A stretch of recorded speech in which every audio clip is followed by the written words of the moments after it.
Okay, so chapter 180 of the Promised Neverland has just hit. I've just recorded it. Well, it landed a few hours ago, but other stuff has showed up. And really, it was a very emotional chapter and a very saddening chapter. And also, we found out the consequences of the promise, the reward the demon god person wanted.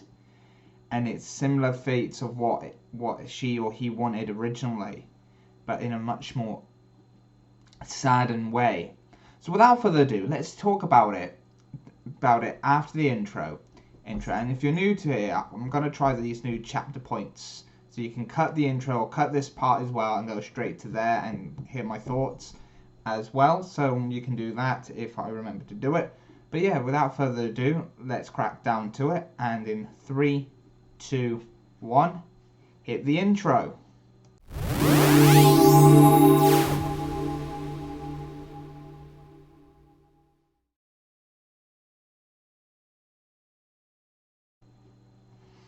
Okay, so 180 starts off in a way of like a flashback to Emma making the new promise. We learn exactly what we've learned before of the god wanting, or the higher up god person wanting her family, but also realizing that he or she still can't have it and still will let them go to the human world regardless. So in the end, she decides to take Emma's memories of everyone. From Ray, Norman, her family from Gracefields, the friends she made along from Goldie Pond onwards, the lot. She forgot them all, as that was the god demon's reward for the promise. And that in a way is saddening. Everybody got to go to the human world, Emma, everyone. But she ends up forgetting everyone. So she's in the human world, and we know that she's in the human world and everything, but she just forgotten everybody. Hence why she landed somewhere else, other than with the other Gracefield children. She landed somewhere else, as we noticed near the end of last week's chapter, and it just shows that it just brings us down to the point of she's forgotten everything. She has a pendant, she has a bag, she has a rifle, but nothing in there when the person finds him, this old man that looks like an older Norman with a beard, but ain't Norman.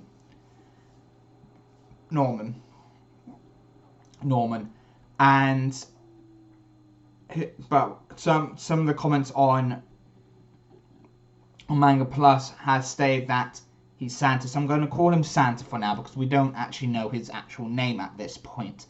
So Santa literally looks after Emma, and pretty much looks after her because of her not remembering who she is. She doesn't remember her name or anything but this necklace. Each time she goes to sleep, she temporarily had these dreams of everybody. Everybody comes back to her mind, calling her name, and she just keeps on going within the stream saying, "Who's Emma?"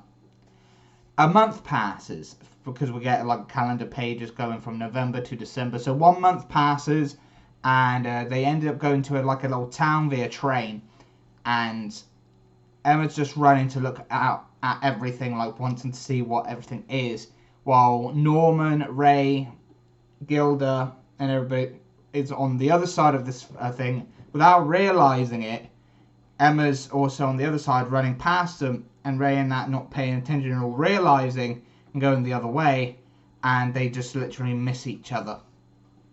Because as we know in last week's chapter, they started to go on a journey to find Emma, and they literally bring in the trope of the sudden, you just went past her and they were so close, but they're not together yet type thing. So we've got a few chapters left till the end of this, and it just seems really saddening about this. But that is pretty much it. This is pretty much the conclusion of the promise.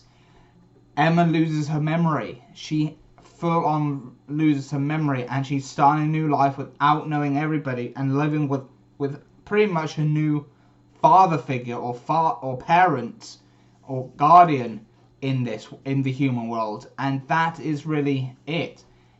Thing is, I like this chapter, but at the same time it's a bit of a saddening chapter, definitely on the way how Emma's lost her memories and how that was the demon god's reward, is taking her memories of her family. So in a way the demon god still gets Emma's family, but in more of a memory sense. So demon god took her family's the memories of her family, everybody she loved, away from Emma, so she is going to end up starting a new life without knowing anything.